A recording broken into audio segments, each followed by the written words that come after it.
Hi everyone, it's Ranger Russ from the Meggs Point Nature Center. The call you hear is the animal that we're going to be talking about today. That's the eastern spadefoot toad. I'll play that again later. So the toad, one of our favorite animals, really rare animal that we have in the state of Connecticut. I want to remind everybody that right now the Meggs Point Nature Center is closed, but as soon as we open, we invite you to come down and learn more about these animals here in the facility. All of the animals that we have in the Nature Center are either native to Connecticut or can be found in Connecticut. And today's animal is one of those really rare ones that are endangered in the state, really hard to find. There are small populations throughout the state. The one that I have is not from Connecticut because in other parts of the country they're very common. So this one came from Florida where there are a lot more of them than we have here in Connecticut. So the spadefoot toad, our social distance are 30 spadefoot toads. So 6 feet, you need to keep 30 toads away from one another. All right? They not very large toads, so you need to keep that social distance. I'm going to ask everybody that if you have any questions, put them up at any time, but I'm also going to ask you to post where you're texting or messaging from. I'd love to see how far this program is reaching, and we'll ask everybody. There's Marlboro right there. Good to see Marlboro. Let's start looking at the animal. So I'm going to move the camera so that you guys can see into the tank where we have the toad. All right, let's see if we can do this. Now, can anybody see the toad? No, you can't, because eastern spadefoot toads bury themselves into the ground. And if you look, I had to scout it out beforehand, so I knew where it would be hiding. There's our little eastern spadefoot. Look at that eye. All right, one of the amazing things about the spadefoot is they have a cat-like pupil that allows them to see better at night. And these are nocturnal toads. So they're really going to be active in the evening. Now what you saw there, it buried itself in the ground. They bury themselves back end first, so they use their back legs to back into the soil. And that's how they bury themselves. But that makes them beneficial to the soil, because they will actually aerate the soil by digging and loosening up the soil. That's helpful to the soil. Soil needs lots of air. He's going to hop right out of the picture there on us. Now, spadefoot, you can't see. This one's kind of dirty, but they have nice stripes down their back, along with that bulging eye with that pupil. Makes them a very distinctive toad. They are a toad, which means that they do not have teeth. So that's the difference between frogs and toads. Toads are a subgroup within frogs, and frogs have teeth, toads don't. So this toad is toothless. That's how I always remember that. Toads are toothless. Now these frogs live 5 to 9 years. They can live a little bit longer in captivity than they can in the wild. And they will have lots of young. So they will have between 2,000 and about 5,500 eggs. And they can do that up to 3 times a year. In the north here, it's probably more like once a year. When you get further south, they can have their young up to 3 times a year. Because the important thing is that they breed when the temperature is right. So when the temperature gets between about 45 and 50 degrees, that's when they're going to start breeding. That's when they're going to start laying their eggs. So like I mentioned before, in Connecticut, they are an endangered species. For the rest of the country, they're considered a species of least concern. So they're not listed as threatened or endangered. Oh, it's going to bury itself. He's thinking about it. You can see it flexing its back legs. That's how they back and burrow right into the ground. I'm going to let him do that because that is really cool. I say he, I'm not sure if this is a boy or a girl. I actually think that this one might be a girl. So we'll say she is burying herself. Can everyone see that? Is she burying herself right in there? I think that's really cool that you're going to get to see how they back themselves into the soil. Look how it flipped that soil up. Now that's what's aerating the soil. They're digging, they're loosening the soil. Another reason that they like to dig are the things that they eat are found down in the soil. So lots of invertebrates, meaning animals that don't have backbones or vertebrae. And they have, they're going to eat insects, worms, termites, and the larvae of insects, so grubs and things that are buried down in the soil. I see a question about a recording. We played the recording right at the beginning, and I will play it again. So we do have the sound that a spadefoot makes, and if anyone has ever heard one, please let me know if you have them in your area. So the toad is completely buried. You can't even see it any longer, which is really neat. It's right in this little mound of soil right here. So we're going to move it back onto the surface so that you can continue watching the toad. Now the things that eat these, unfortunately, there are lots of things that eat them. Birds, lots of snakes like to eat them, even shrews, possums. The hognose snake really likes toads, so that's one of the things that might eat them. Grackles might eat them. Lots of things. And then when you go further south, there are different prey items that would eat them. Down south, they have water moccasins, which might eat them. And small alligators might eat them where their habitats overlap. So there are lots of things. It says, if you touch a spadefoot, can you get some kind of reaction? So most toads do have a toxin that they can secrete. This doesn't really have an effect on people, though. For the spadefoot, it's not going to affect your skin. Someone might be allergic to it, so I'm not going to speak in absolutes. There are always exceptions in nature. I want you to take a look again at its eye. All right, look at how big the pupil of that eye is. Look how large those eyes are in general. Just for the size of the animal, there are very, very large eyes. So really neat that these guys will get such big eyes. Again, these are nocturnal animals. Where do they live? Great question. And mainly the thing that's going to determine where you find them, their habitat, are soft, sandy soils that are easy for them to dig in, easy for them to get their food. So that's what they're going to be looking for, is a place with loose, sandy soil. They can dig in there and get their food. Now, they do lay eggs in water. Their water can be a body of water that dries up completely or a standing body of water that lasts longer. But it only takes 7 days for the eggs to hatch into tadpoles. So very, very quick. They're not going to remain as eggs very long. They're going to very quickly become tadpoles. Now, they also do hibernate, so they will bury themselves, but that's only when the temperature gets cooler. And down south, they may not hibernate at all. So if the temperature never gets below 45 or 50 degrees, they may not need to hibernate at all. So if you guys have any questions, keep them coming along.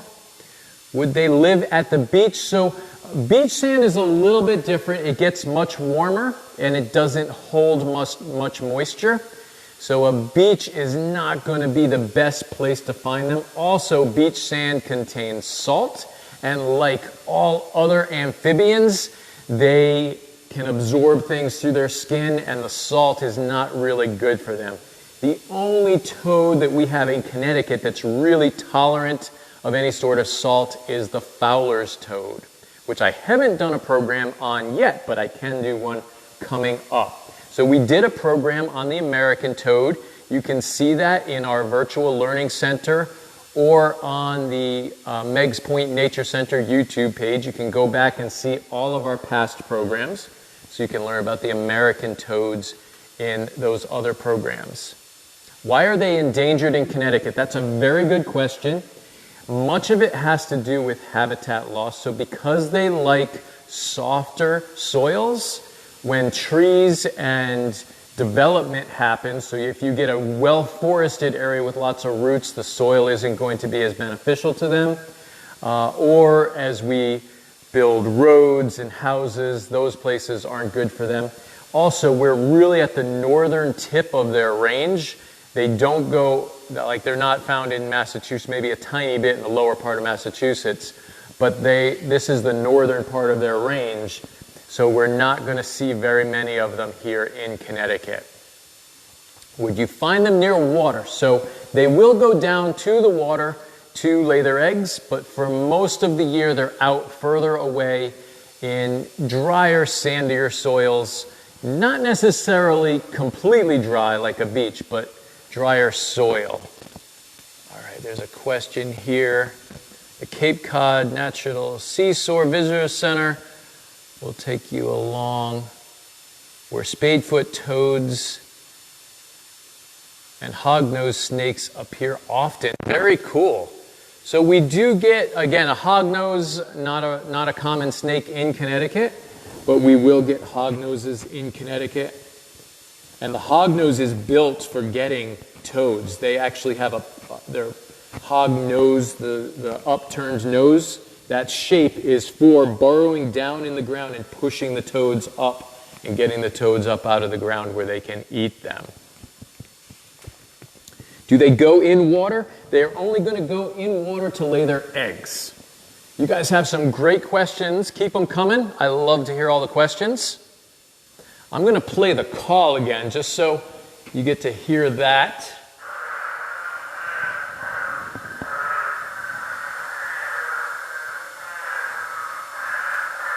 I hope everyone can hear that okay. Sounds like someone's just going, I can't do that call very well.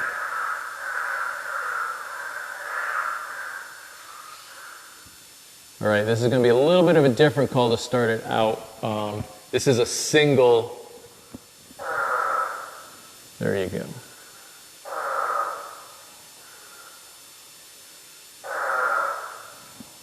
Really cool. She just keeps burying herself in there. I hope you guys are watching that. Can you see that? Burying itself? That's so neat.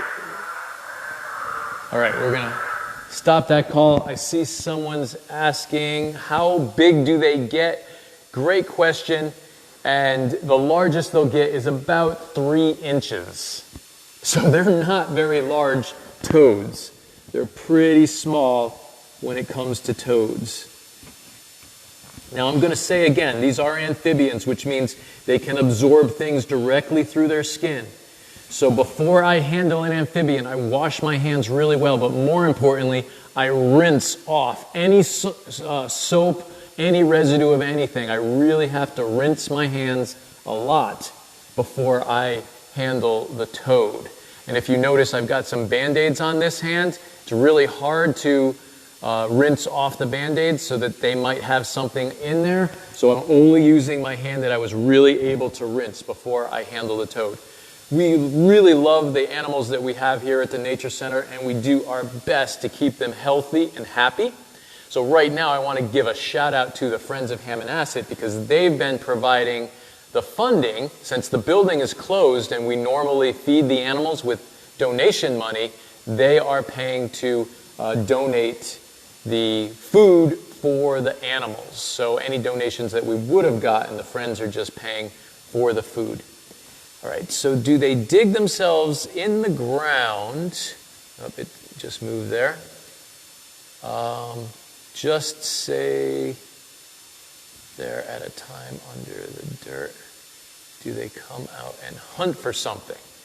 So yes, they will come out and search for things out away from the soil. They bury themselves to hide. Sometimes they will dig up things that are in the ground like a worm or a grub. But most of the time when they're buried, they're going to bury themselves to hibernate. They're going to bury themselves if the summer gets too hot or dry. Then they need to bury themselves in moister soil. This toad is not injured. This one came from Florida.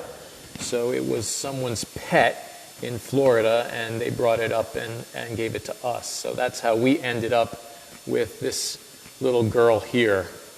So she's really, really cool. Really happy to have her in the Nature Center. Again, they're an endangered species in Connecticut, so I would not take one out of the wild in Connecticut unless it was injured. And then even if it were injured, we would try and just heal it up and let it go back where it came from. Now, there are some worms and things for it to eat in here, and I saw them when I was looking for the toad before we started the program. Right now, I'm not seeing any of them. There are little bugs, kind of like sow bugs in here, or pill bugs, which you're probably familiar with, and some tiny worms. She's just cruising around.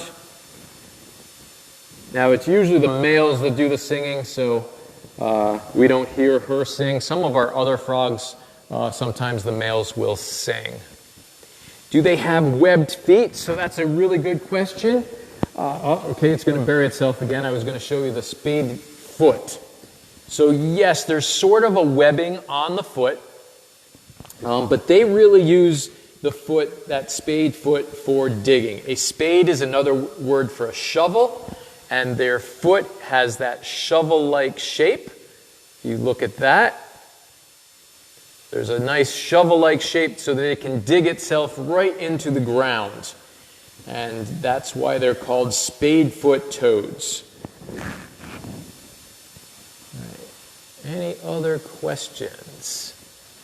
All right, I want to remind everyone that the meggspointnaturecenter.org website has a virtual learning center with vocabulary words that are associated to the videos.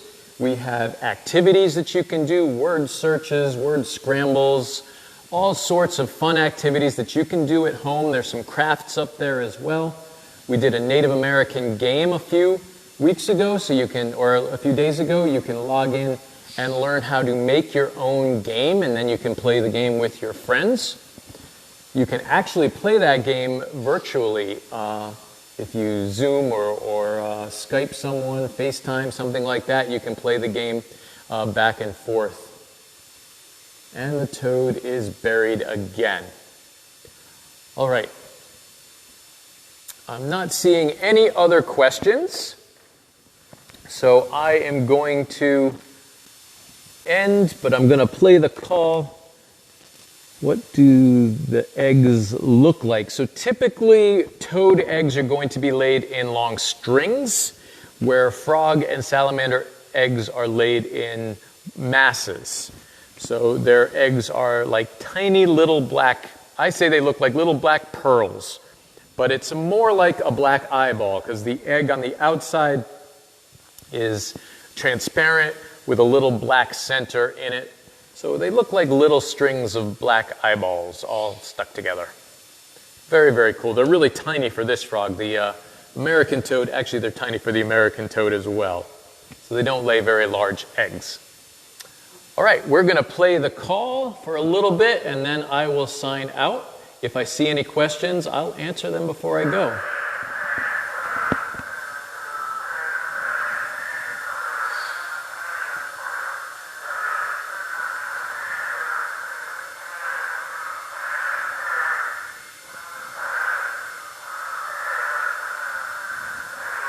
And there's the little toad right here.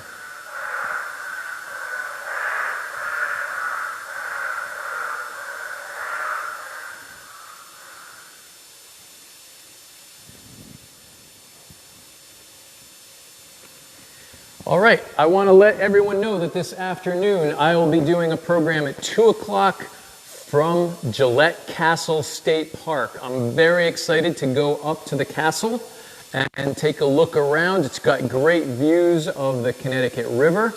So if you tune in at 2 o'clock, we can, I'll share with you lots about Gillette Castle State Park. Tomorrow we'll be doing these programs again at 11 and 2 o'clock. So every day, every Tuesday through Friday at 11 and 2, you can tune in and see these programs. Please like us, follow us on Facebook or YouTube to let all of your friends know if you're having a good time watching these programs. Thank you very much, and this is Ranger Russ signing off from the Meggs Point Nature Center at Hammonasset Beach State Park.